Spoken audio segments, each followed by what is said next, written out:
In this video, I'm going to cover 20 lessons I've learned from managing over $3 million a month in ads. My goal is that this video saves you a lot of frustration and wasted ad budget. If you're new to the channel, I'm Silvio Perez. I'm the founder of AdConversion. We teach 8,000 plus B2B marketers how to master ads and manage over $3 million a month in ad spend for top B2B SaaS brands.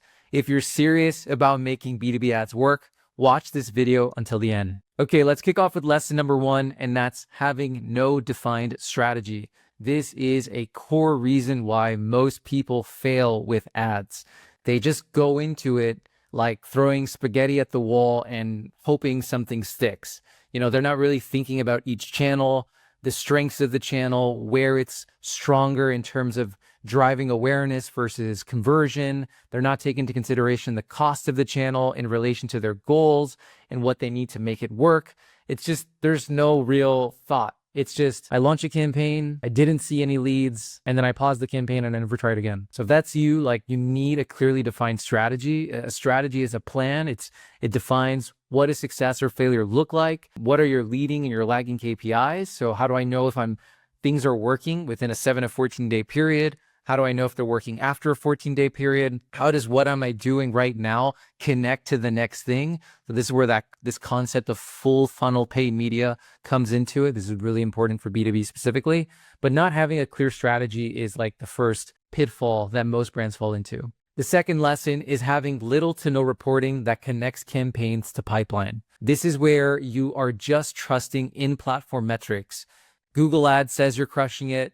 LinkedIn says you influenced over $1 million in pipeline, but when you check your bank and you check your CRM, you don't see anything. This is where you cannot over-index on just what the ad platforms tell you. They are biased. They're going to optimize towards giving themselves the most credit. You need to make sure that you connect your campaigns to pipeline in order to get the full picture of what's happening.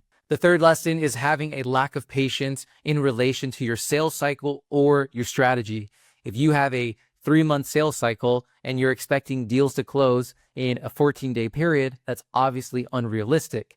However, if you have a 3-month sales cycle and you're not seeing deals close for 9 months, that's also bad. So just having the right expectations where you're giving your campaigns enough time in relation to your sales cycle is really important. So if it takes you 3 months to close a deal, then give yourself 3 months to actually see a deal close from your campaign initiatives from now and 3 months into the future. The same is true with your strategy. If you're focusing on awareness and building brand affinity and trust, that's obviously going to take faster to manifest in terms of direct conversions or pipeline versus if you're going after solution-aware, high-intent individuals and you're just trying to convert them right away. So set your expectations accordingly to your sales cycle and your strategy. Okay, the next lesson is blind optimizations due to ineffective conversion tracking. This kind of connects to my last lesson where you want to make sure you set up the right conversion events so the ad platforms get smarter over time. Ideally, you want to do this based on offline conversion tracking or server-side tracking where you're pushing conversion events from your CRM into the ad manager. So for example, maybe you don't care about leads, but you care about meetings booked. And meetings booked is a stage that's being tracked in your CRM. So you can connect that to Google Ads, to LinkedIn Ads, to Meta Ads, and you can send that as a conversion event back into the ad manager. So as the performance marketer or the media buyer, you can make better decisions on when you pause ads or when you increase budget based on real signals and not just inflated phantom conversion metrics based on the pixel or just irrelevant conversion events that don't actually connect to the business. The fifth lesson is trusting ad reps and their suggestions without question. I kind of hate that I had to put this in here anyways, but this is like a real problem.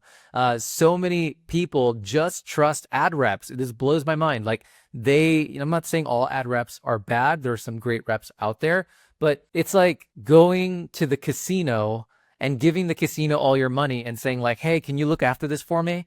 That's basically what people do with ad reps and taking the advice from these ad platforms. These people make money regardless of if you are successful or not. That's really important. So definitely take their opinions as exactly that, opinions, but don't treat it as fact.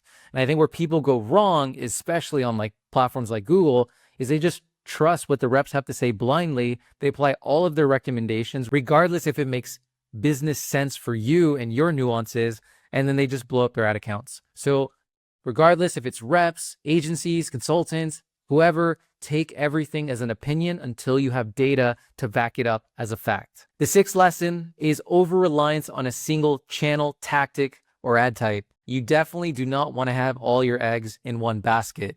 The one thing I can promise you about ads is eventually it will stop working. So if all of your eggs are in one channel, tactic, or ad type, eventually it's going to lose its effectiveness over time, and you're going to be in a really bad position if you had all of your eggs in that specific thing. So you want to create diversification with your ad strategy. One small tactical tip here is allocate at least 10 to 20% of your monthly ad budget towards experimentation. And I'm not talking about micro experimentation on things that are working.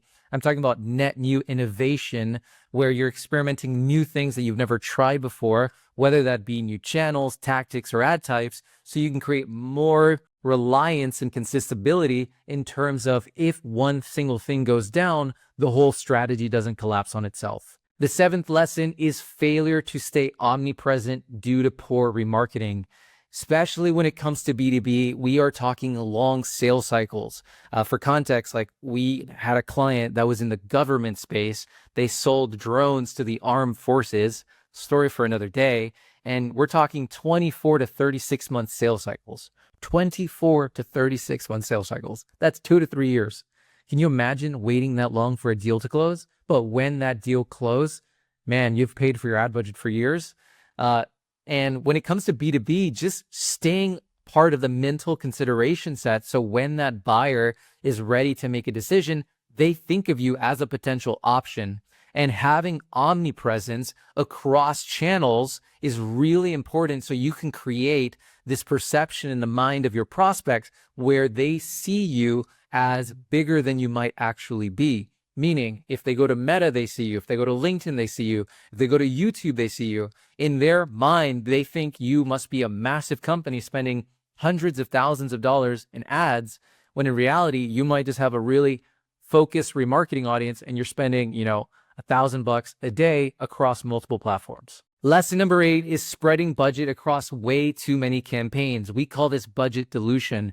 This is something that the bigger companies typically fall into, and they mistake activity with impact, where they're just launching things and they fall into the concept of checking boxes versus taking a step back and actually seeing, wait a second, do we have enough budget so that we can learn fast enough to make iterations and better decisions? And then based on those learnings, those iterations and decisions, we double down on what we just learned and we repeat the cycle again and again in terms of iterations. And really what they do is they spread their budgets so thin because they're constantly launching net new initiatives, net new campaigns, trying to support multiple people internally, playing the political game of just launching things because people ask for it. And all of this ends up to you not having enough budget and just spreading yourself out way too thin. So this is a big one. If you're a big company, you're probably nodding your head at this.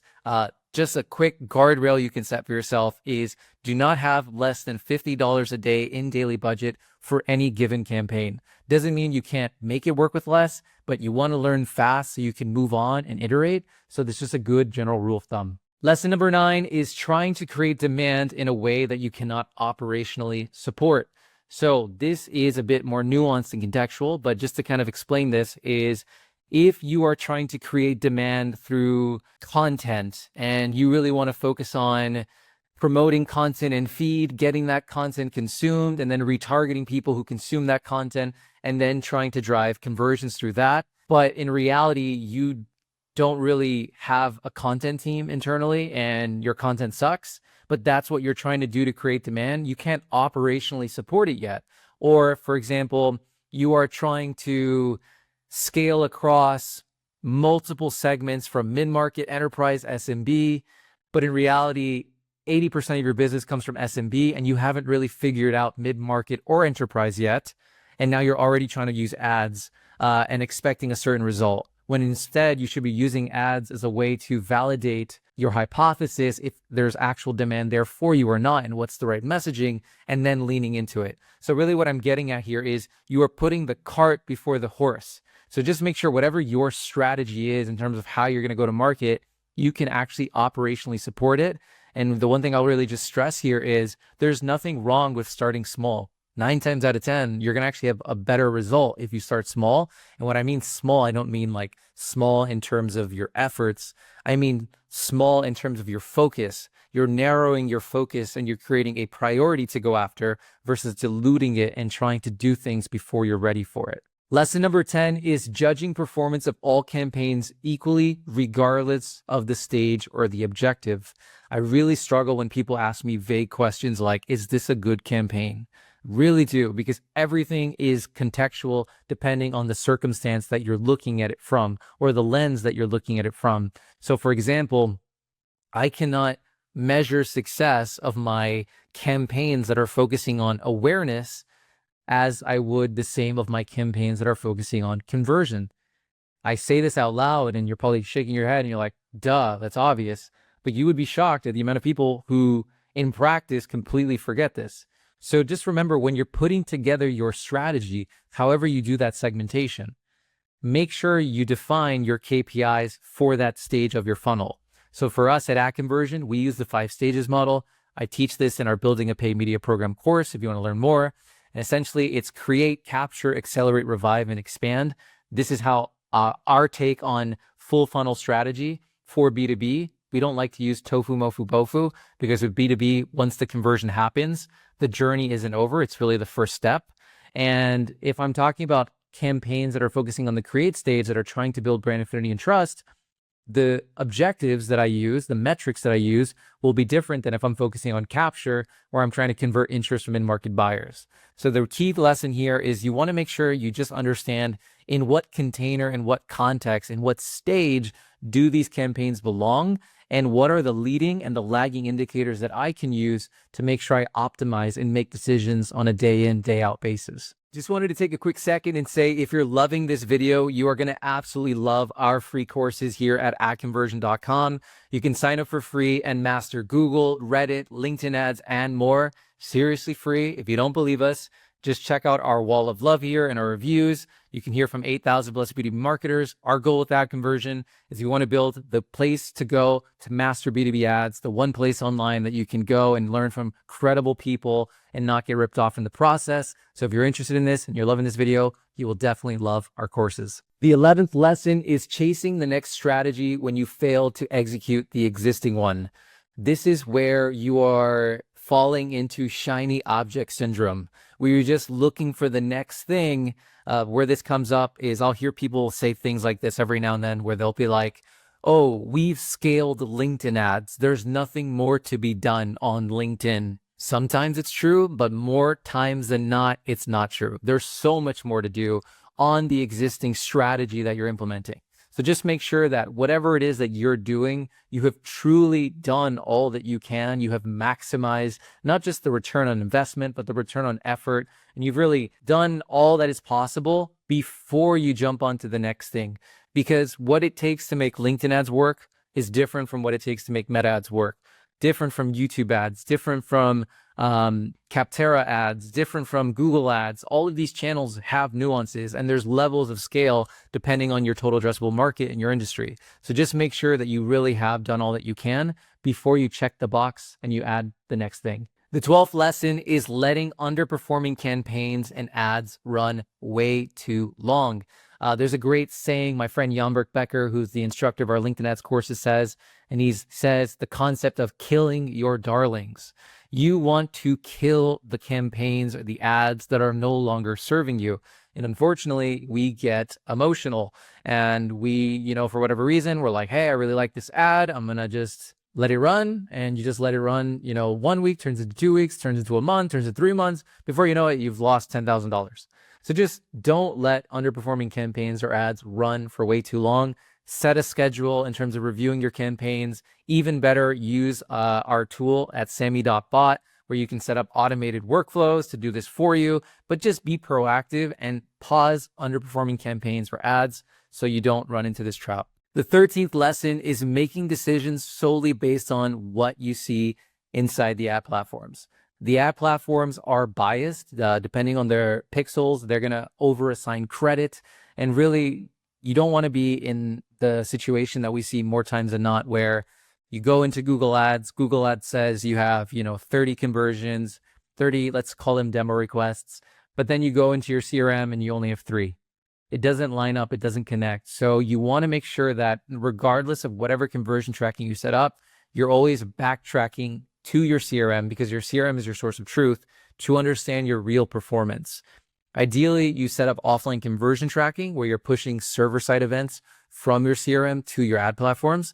So your CRM is making your ad channels more intelligent, AKA you're feeding Google's algorithm with higher quality conversion data, or Meta, LinkedIn, etc., so you can make better decisions. But the key thing I wanted to focus on here is don't just trust and rely on what you see in the platforms to make your decisions. Lesson 14 is not validating the quality of your audience targeting before scaling. This is a big mistake, especially in B2B. We're interested in very specific people, and sometimes not just specific people, but where those people work, which makes it even more complicated. So in context, what this looks like is if you haven't proven the audience quality first on the given tactic or channel, don't scale it further. So for example, if I'm getting started with YouTube ads for the first time, and I'm not very confident if I can reach my ideal customer, I should probably validate that first, get some leads, see the names, the quality of the titles, etc., see what comes inbound. And then once I get that validation, now I can actually scale this. The 15th lesson is designing ads that don't connect your capabilities to a clear pain point. So often we fall into the trap of broadcasting on paid social, where we're just talking about our company in the third person. It's very vague, it's very nebulous, and we're not really showing people what are the real problems that we can solve and how our product actually solves it. Specificity is your best friend in the age of skepticism. The more specific you can be, the more clear you can make it for people, and you can show them specific use cases and how those use cases tie to specific pain points, the more urgency and motivation you're going to create in terms of driving action, so people want to click on your ads and later convert from it. So make sure that you focus on talking about the capabilities of your product and focus on specific pain points and tell that story of how you can actually make the lives of your prospects better. The 16th lesson is scaling and killing campaigns purely based on emotions and not logic. The way we see advertising is we are investors, and we think like investors and we execute like scientists. And similar to investors, where they have rules and an investment thesis on when they're willing to buy shares, when they're willing to sell shares, the same is true for advertisers. The difference is we don't buy and sell stocks, we buy and sell ads, and we day trade attention in the form of ads. So when our ad performs at a certain amount, we scale it. When it underperforms at a certain amount, we kill it. It's black and it's white. It's quantitative. And this is how you can really scale ads to the next level based on logic and not emotions. The 17th lesson is driving traffic to a landing page that has not been optimized. This is massive, specifically in B2B. Folks are over obsessing over traffic and audience targeting to their detriment, where I'm talking one experience here that comes to mind is there was this one company that was spending $250K a month on Google ads, and they had a conversion rate of 0.89% across their account. 0.89%. And they came to us and they were asking us questions like, what's the ideal bidding strategy on Google Ads? How should we segment our campaigns? And these types of questions, which, yes, it matters and there's a point to it. But the bigger area of opportunity is the conversion rate. Your landing pages are half your success. So just by implementing a few small changes to the hero section, they were able to increase their conversion rate from 0.89% to 3% after the first experiment. That just shows how insane the optimizations and the gains are to be had from just optimizing your landing pages. And 3% is still not a good conversion rate, and there's more work to be done. But just goes to show that the bar is so low, so don't fall into the trap of over-indexing on the traffic to the point where you completely ignore your landing pages. The 18th lesson is failing to refresh creatives fast enough and review performance. Your ads need love and attention. And when you get logical about your optimizations, one of the things that you're going to find out really fast, so for context, when we started to use Sammy, so Sammy allows us to build automated workflows to optimize our ads 24 hours a day. And once we started to use Sammy, and Sammy was checking every hour on the hour, looking at our ads performance and killing the ones that are underperforming, we quickly realized that we needed to refresh our ads a lot faster than we were previously. And most brands fall into the trap of having very slow creative refresh cycles. Your ads need what they need. It is what it is. Like if they're underperforming, you have to refresh them and get new ads into the mix, assuming your audience is good, to actually move the needle in terms of improving your results. So you have to do what is required sometimes, not what you're just able. The 19th lesson is having unrealistic expectations or targets from poor budget forecasting. So what this looks like in practice is your CFO is asking for a cost per opportunity of $500. And when you run the math, you realize like that's just not going to happen, right? It's just the cost of the media is too high and your conversion effectiveness is too low. So basically what you want to do here is you just want to ground in reality, and you want to work from the business goal backwards to get a better sense of what is possible and what is not possible. So that way you're fighting a winnable fight from the get-go and not setting yourself up for failure. Okay, finally, the 20th lesson is the lack of strategic and operational support to execute effectively. You need what you need in order to scale a full funnel paid media program. This takes an army to do this. I don't think a lot of people realize like how much work it takes to actually make ads work. And this is why agencies exist. This is why full in-house teams exist. And depending on the level of complexity of what you're going after, you need to design a team that can support you. There are 3 core pillars to a great performance marketing program or initiative. One is performance, the second is creative, and the third one is data. These are the 3 pillars that are really important to scaling a full funnel paid media program. On the performance side, you really want to make sure you have seasoned performance marketing experts that are well-versed in the channels that they're optimizing, and they're trained in those channels because channels are different. In addition to this, you want to make sure you have a good creative team that can support you with the amount of ads that you need or landing page iterations. And then finally, you need data.